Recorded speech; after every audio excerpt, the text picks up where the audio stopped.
Okay, for the third in our series of podcasts, we're chatting with Stephen, who is the NADP Country Advisor for Northern Ireland. All our NADP projects and plans rely on input from members and colleagues. In addition to this, we have special advisors, and Stephen is our go-to person for all things Northern Ireland. Welcome, Stephen. Thank you very much for the introduction, Lynn. I'm really delighted to have joined the board in that advisory capacity, and really kind of relishing, looking forward to the role. Great. To start off with, can you tell us something about yourself and the institution where you're working at the moment? My name is Stephen Harper, and I suppose when I think of myself, the biggest thing that defines me is I'm a father of two. So I have two young girls, two daughters who are 5 and 3, Russia and Sirla. And really my world kind of revolves around them and my wife Alva.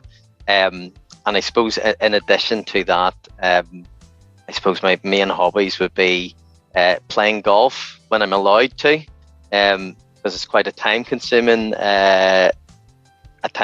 project, getting out for 3 or 4 hours for a round of golf. And then I would also go for the odd run, and we just love being outdoors as well, and getting outdoors onto the coast as well.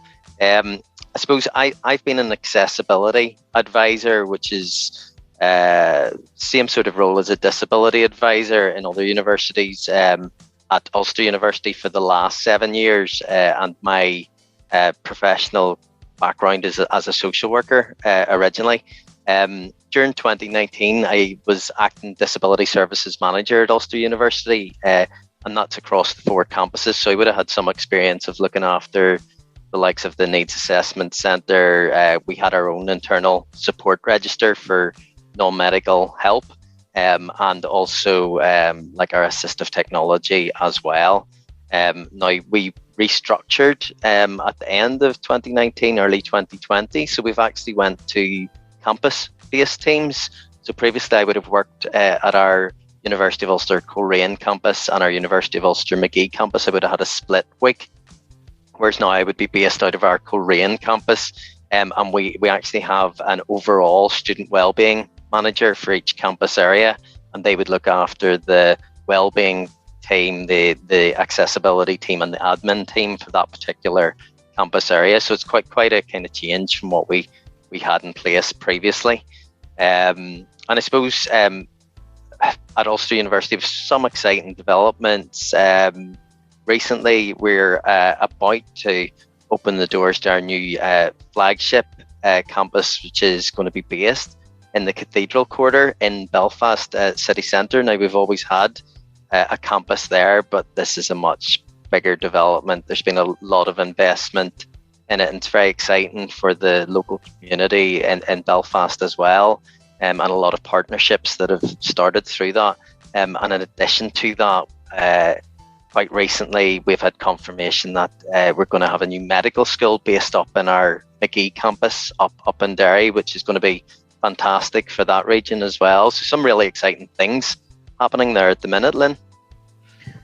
That sounds great. I've been to Belfast myself and loved it as a city. So that will be, I'll have to come over again and visit you, I think, so I can see your new developments. I think so, for sure. We'll have to organise an event and get you over there. We got hopefully some nice state-of-the-art spaces to book. Sounds good.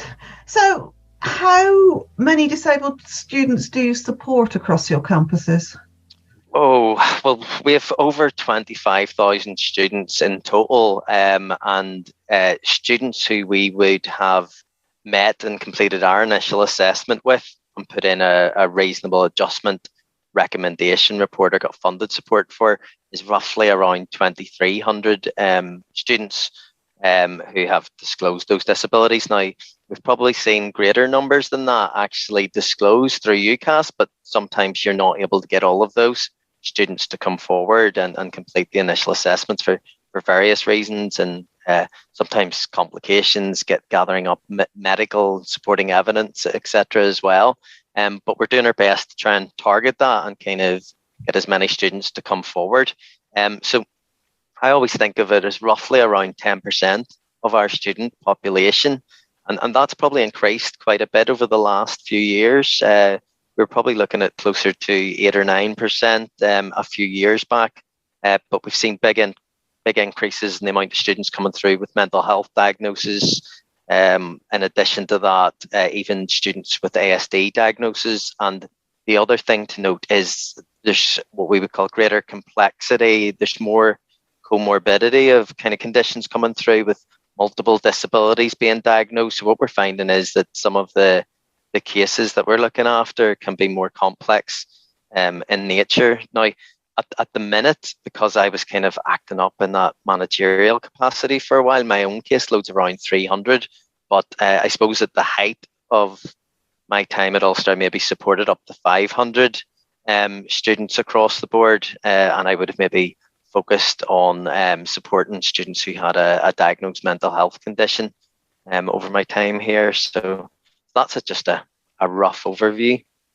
Yeah, those sort of numbers are the sort of numbers we're hearing a lot of at the moment, and NADP are putting some work in to talk about actually getting some standardised figures from the government, from the Disabled Students Commission, about what is the recommended support numbers, because it's years ago since those were published, and they seem to have doubled and tripled in some universities from the recommended figures published a while ago.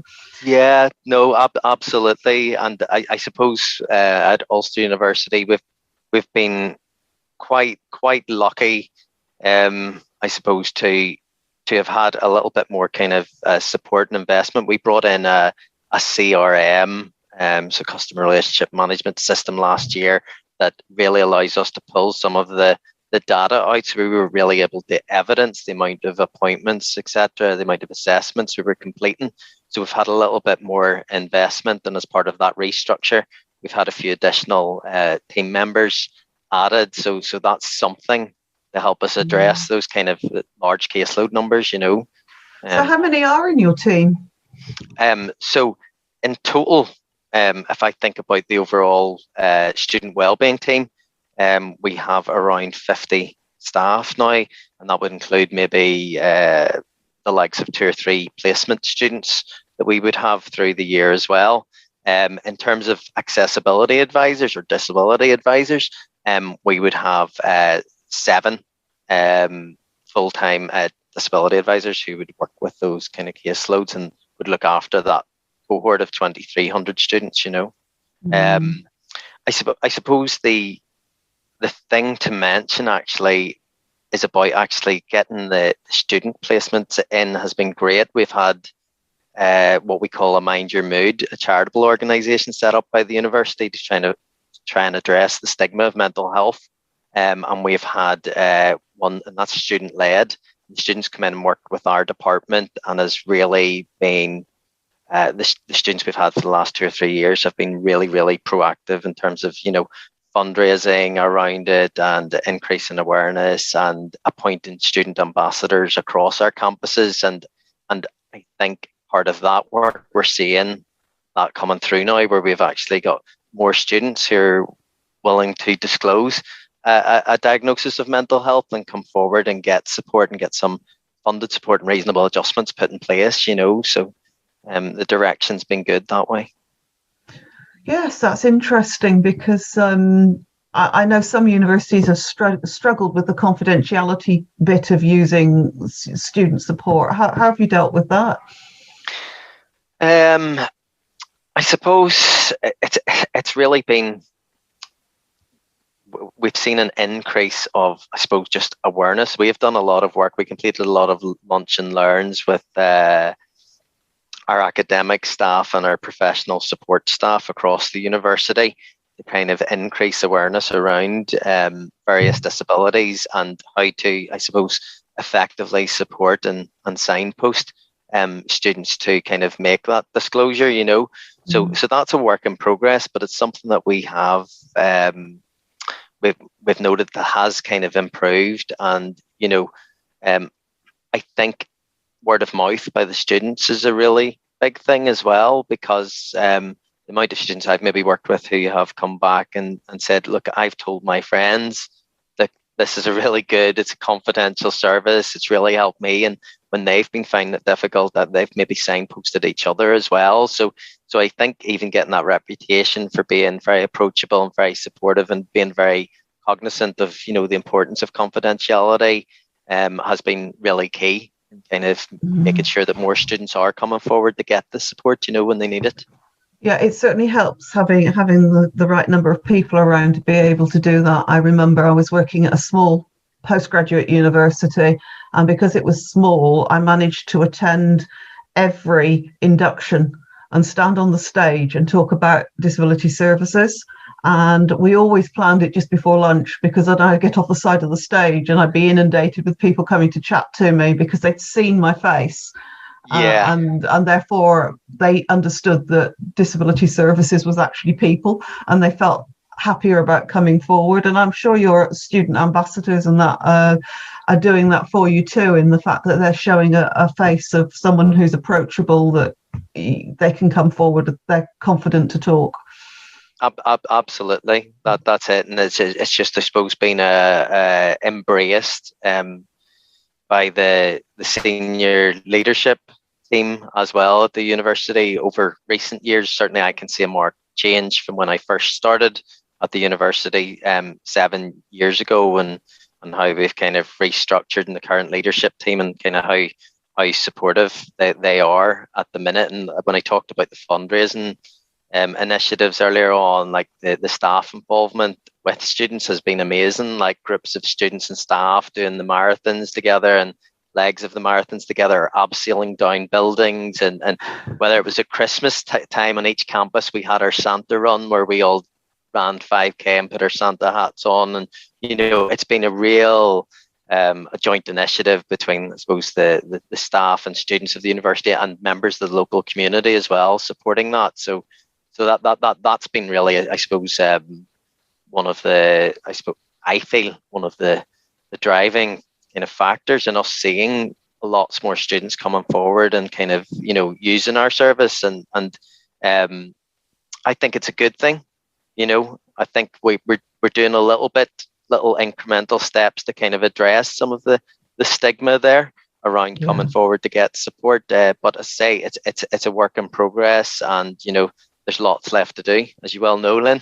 Yeah.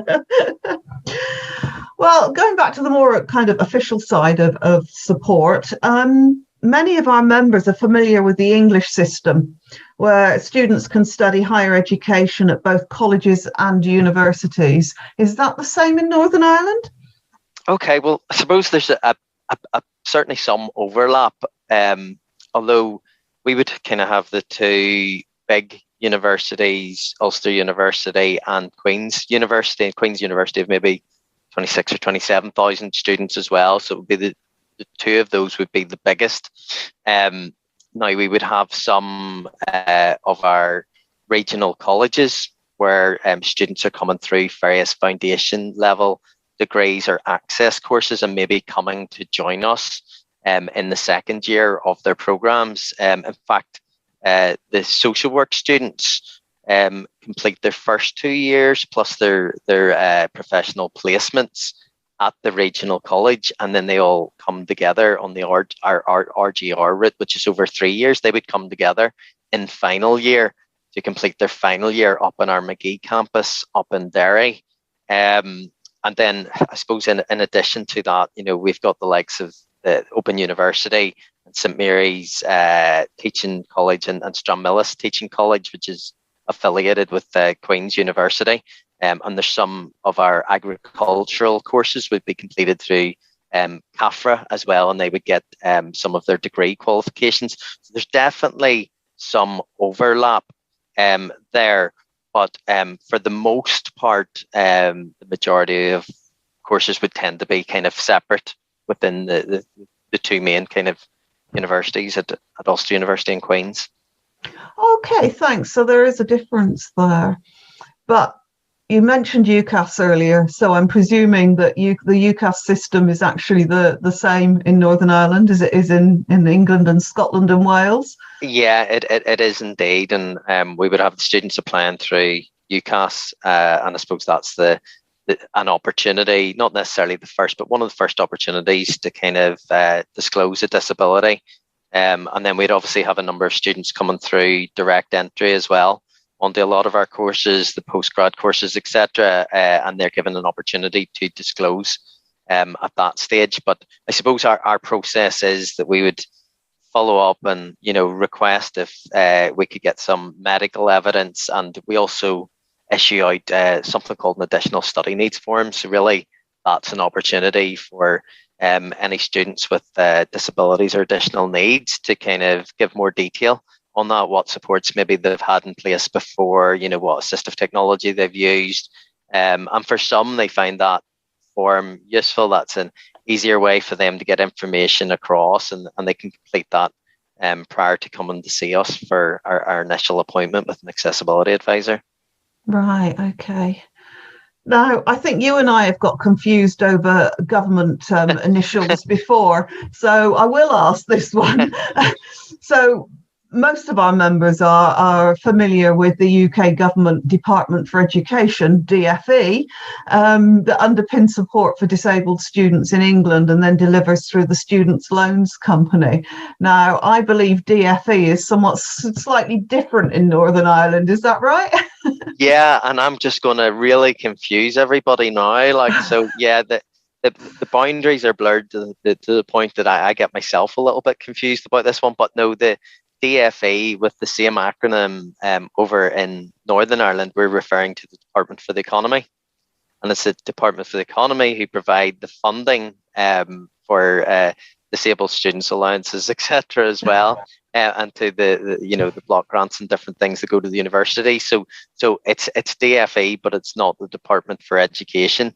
Now, the students would apply through, Northern Irish-based students would apply through to Student Finance NI, which is kind of the equivalent of Student Finance England or Student Finance Wales, etc.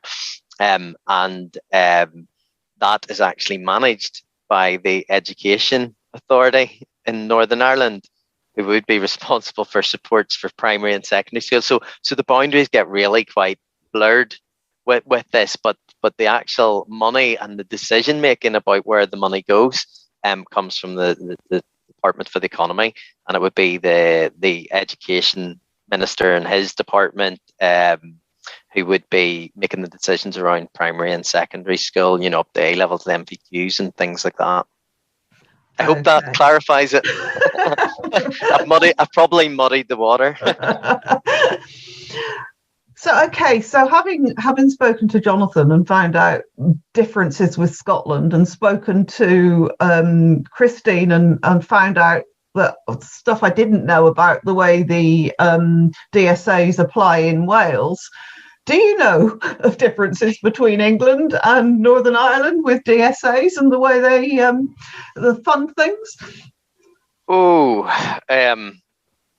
I mean, there's a few differences that stand out. One of those that isn't in place here is around the students paying the first £200 contribution towards the laptop, if a laptop's recommended through the needs assessments. And I know some of the institutions may have put a fund together to maybe to cover that.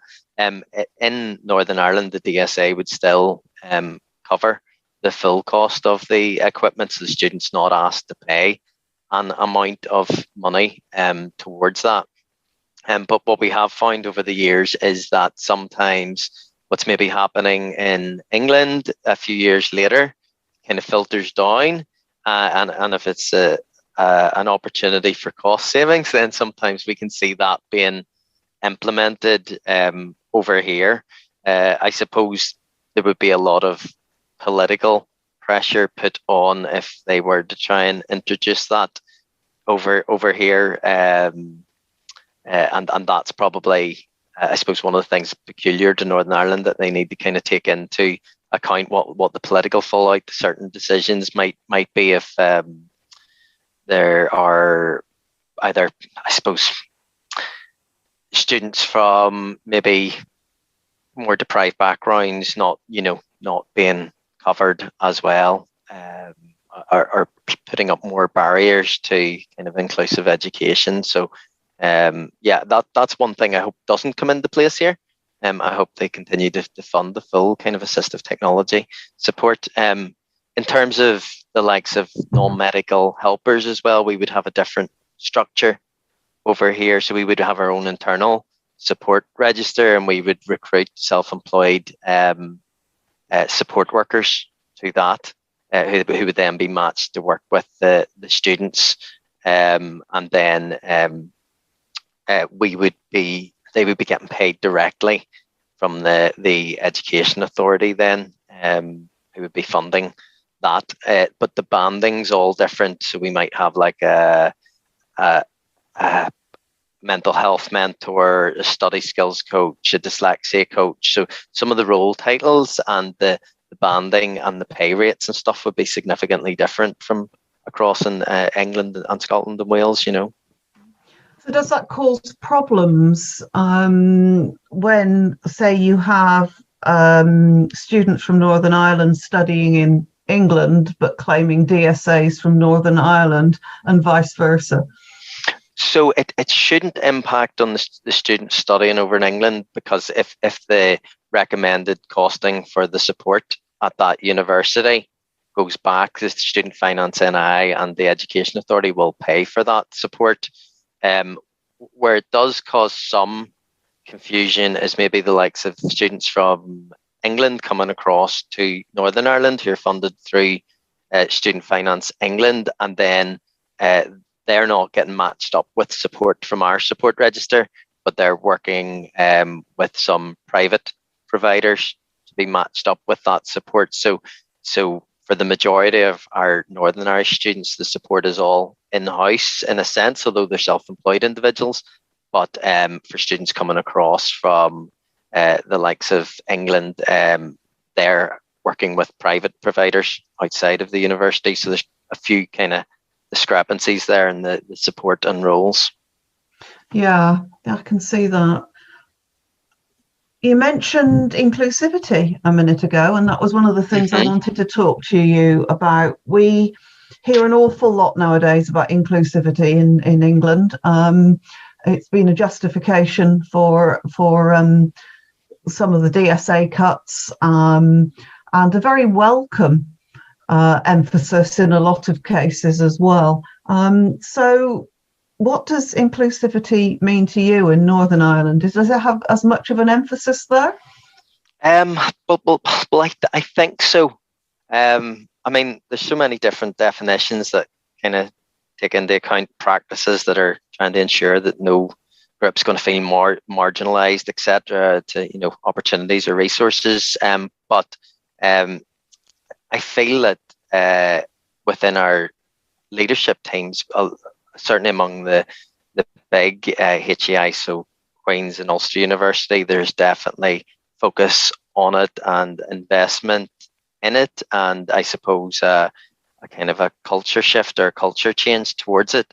A really interesting person to talk to at some point, Lynn, would be Tracy Galvin at Queen's University Belfast.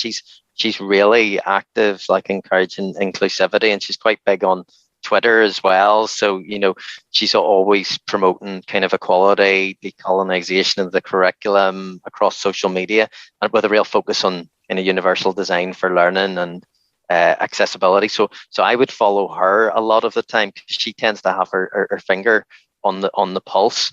But I suppose for me personally, inclusivity is really about those personal interactions and creating the space and opportunities for both students and staff experiences to be heard and for them to be respected, and really for value to be given to each of those voices, and especially the collective voice of those who may feel marginalised. And I suppose for me, that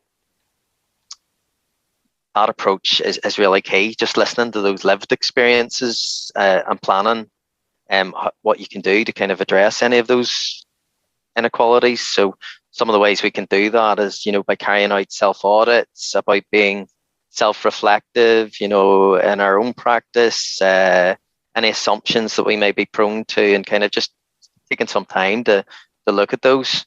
And it's just really important that we listen and we learn, and I suppose we act on the advice from those with the experiences. They're the experts, and it's really important that it is more than just listening, that there is actions on the back of that. The other term that we're actually hearing a lot about is intersectionality. It's certainly helping us as NADP. We're talking about intersectionality. We're trying to increase understanding in the powers that be that one size does not fit all when it comes to disabled students, and that we need to match our services to individual students depending on all their intersectionalities. Now, I think sectionality is a bit of a different term in Northern Ireland in a lot of ways, but is intersectionality coming into play? Are people talking about backgrounds and how they interact with disability? So I think what you're saying there is absolutely true, and that individualized and tailored approach, and certainly getting away from the, this is what support looks like if you have such and such a condition or whatever, So I think certainly within the disability teams, those conversations are happening, and we're really looking at some of the factors at play for individual students. Within our team, the conversations is starting to creep in there.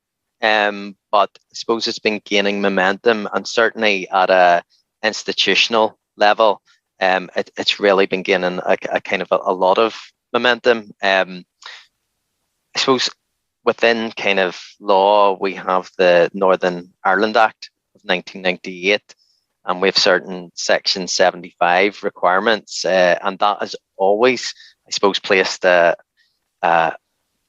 responsibility on any public authorities to look at intersectionality, really, in terms of their policies, practices and procedures. And certainly it has come into play whenever we've been kind of reviewing on a regular basis our policies and procedures and things, but it's maybe just not been given that title.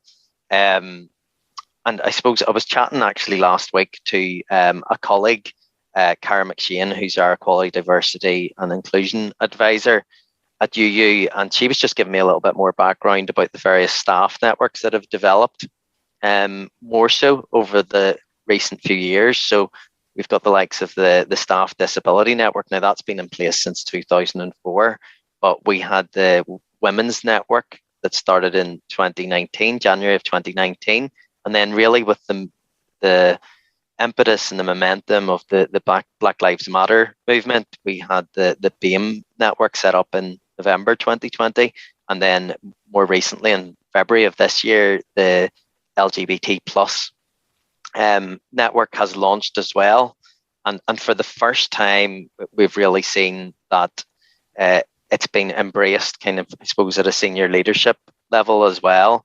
So they've recently established an EDI steering group at senior management level, and there's specific subgroups there in terms of gender, identity, sexual orientation, disability, race, and the leads of each of those groups will meet up and they'll develop and implement actions that are cross-cutting and specific to more than one category of people. So it's really something that's gaining a lot of momentum, and we're no longer working in the silos, and those networks are not working in the silos. They're sharing resources, and they're coming together to see how they can best kind of support each other. So it's really quite a recent movement that's kind of been pushing forward, and that's supported through our Students' Union as well.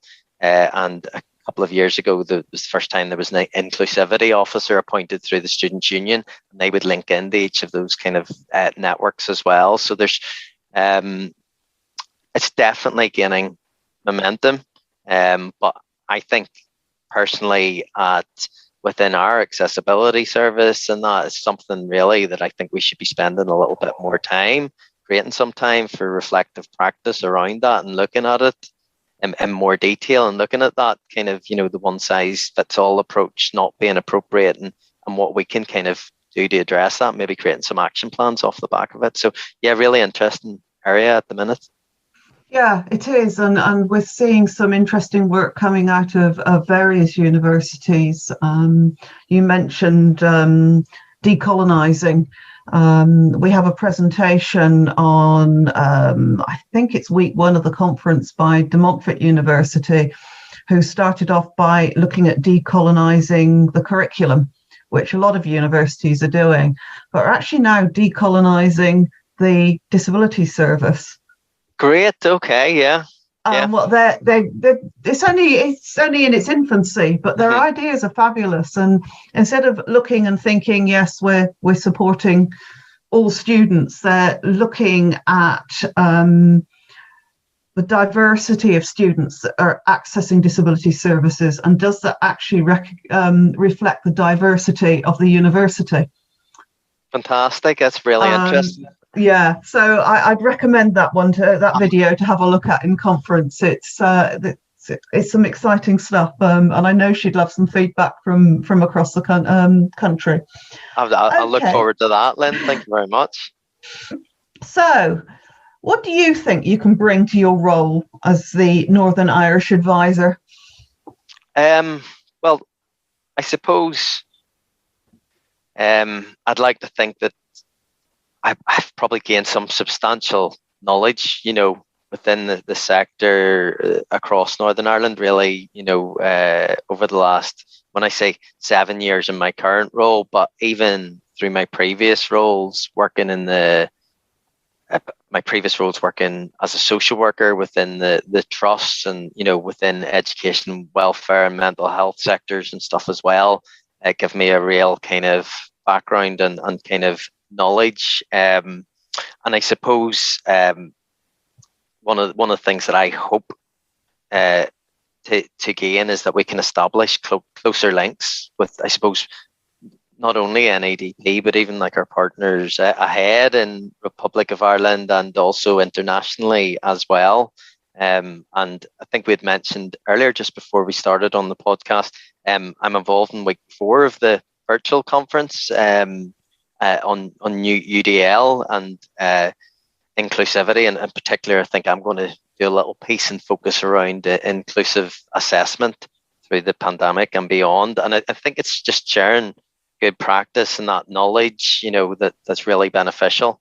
And I also want to be a representative there for all of the members across, Northern Ireland as well. We can escalate issues or concerns that, sometimes can be better addressed collectively. And I think build on those already, I suppose, well-established connections too. And then from a personal point of view, I hope to bring like enthusiasm and just like a real fresh perspective to the role. I suppose my big aim. That sounds good to me. Is there anything off the top of your head you can think of that you feel that NADP could actually do for our colleagues in Northern Ireland? Are there trainings and events or anything like that you feel that we could, at the moment, bring over virtually, but in the future, come over and deliver events for you?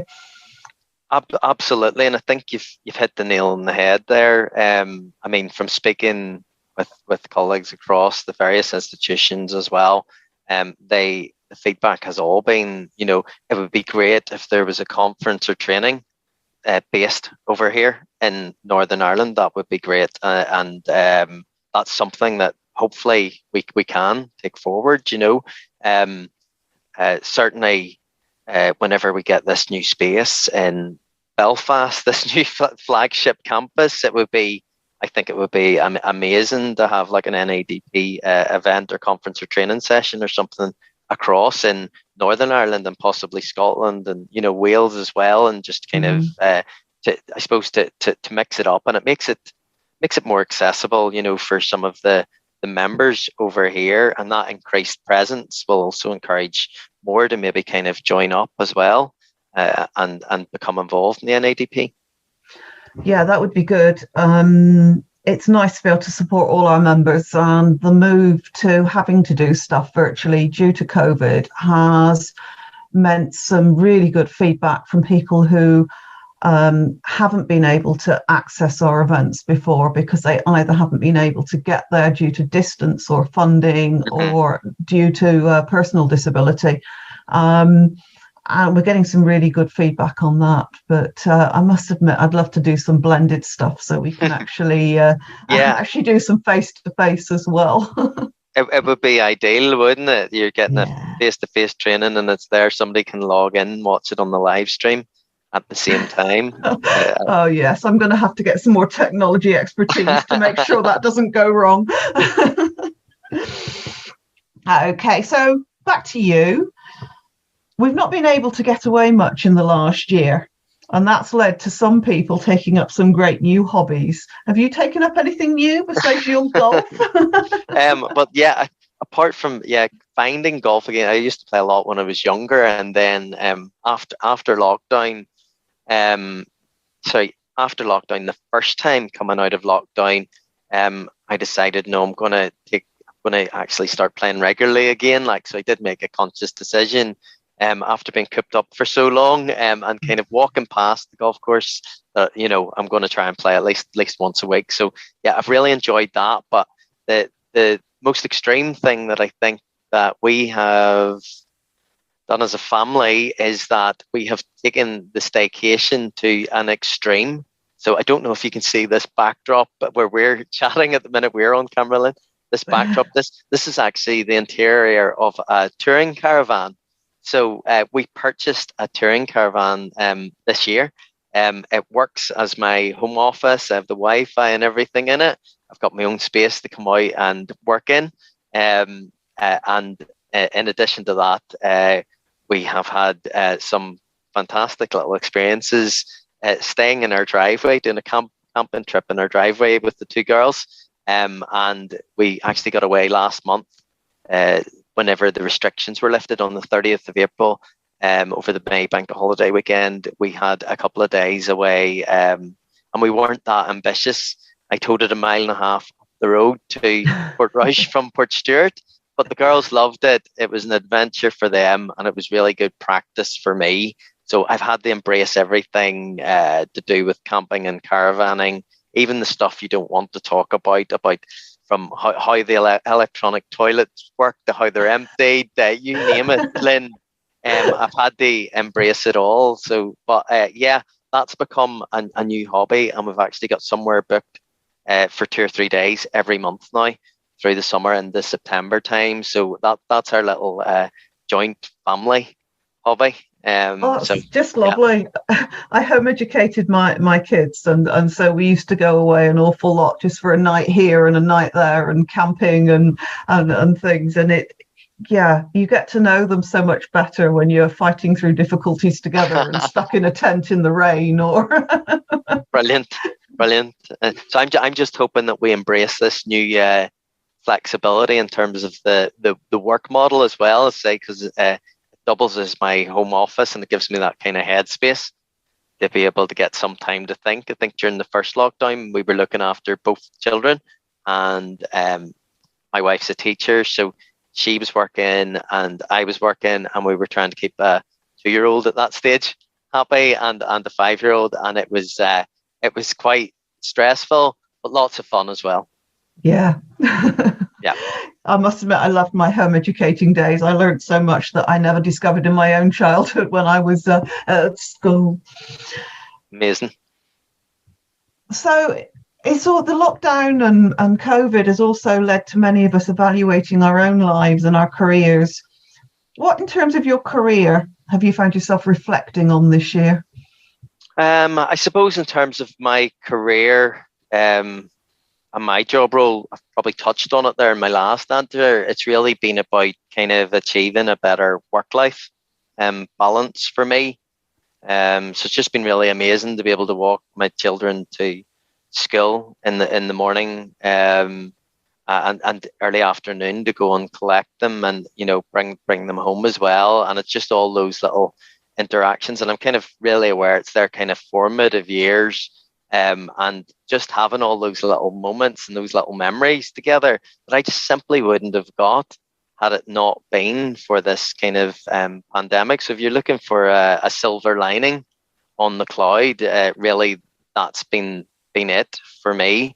And it's really that kind of model of support where we ask the students what do they prefer. Would you rather, because I've had mixed responses from the students I've worked with.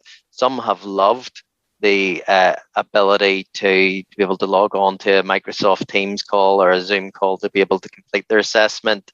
It's been less costly. They've been able to, it's just felt more accessible. There's been a massive reduction in the amount of DNAs or did not attend for appointments as well since we moved to the kind of model. But for me, like some of the other students, I really miss the face-to-face interaction. I'm a people person, and I suppose in an ideal world, career-wise, I would love to be able to kind of have some flexibility in my diary to work 2 or 3 days from the office and work a couple of days at home, and just get that better work-life balance. So really, yeah, that's it for me. I suppose one thing that I did think and reflect on quite a bit was about the interactions that are happening via telephone call compared to how my face-to-face interactions were previously, and about some of the challenges that kind of presented.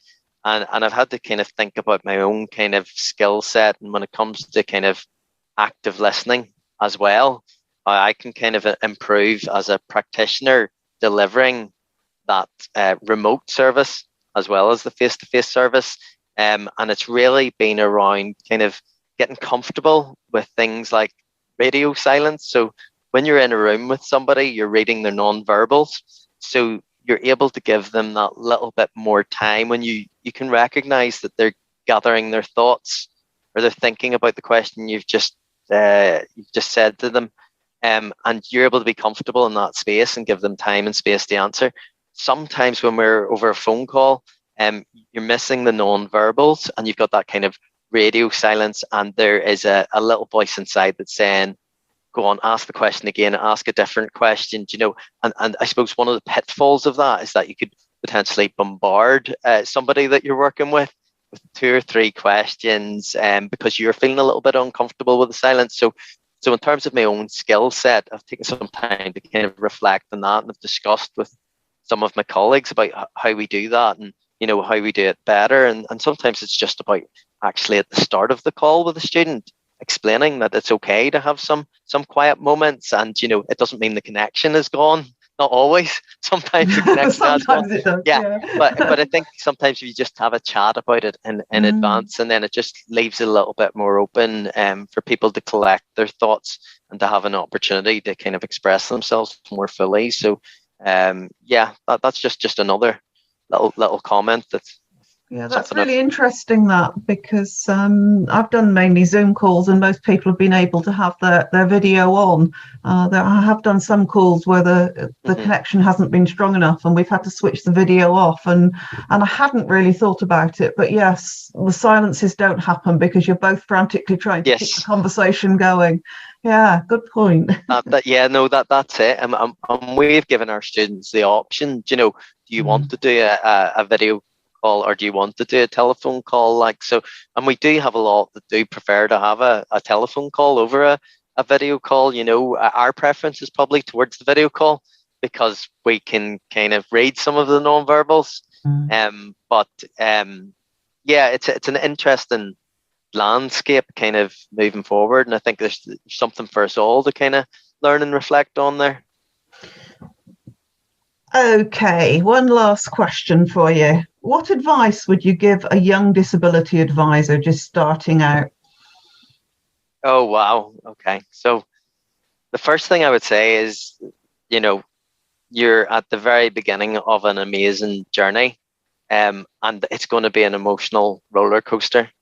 I suppose be yourself, embrace the challenges that are provided, and I suppose really try and embrace the network of people and supports that are around you. That kind of shared knowledge is amazing. So to kind of pick up the phone or go and ask a colleague for coffee and kind of be part of the conversation, and kind of try and learn from others. And it's that kind of sharing. And those, I suppose that's one of the things we've missed a little bit in this remote environment. And we've missed those little informal coffee breaks or making a cup of tea where you maybe get chatting to somebody, or it might be one of the academic staff has stopped you in the canteen, and those kind of really insightful conversations that you're having. And sometimes in this remote environment, we're not kind of having some of those. So definitely for a new disability or accessibility advisor, that would be kind of my advice. Share that wealth of best practice and knowledge. Get involved with the NADP. Sorry, there's the plug, but I'm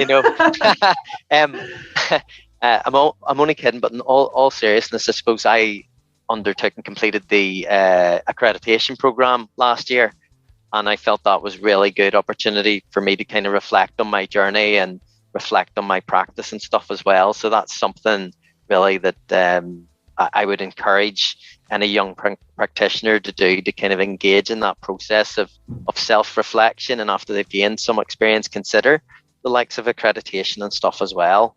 And I would say from my own experience, expect the unexpected. In my first year, it was actually maybe my first or second week on the job.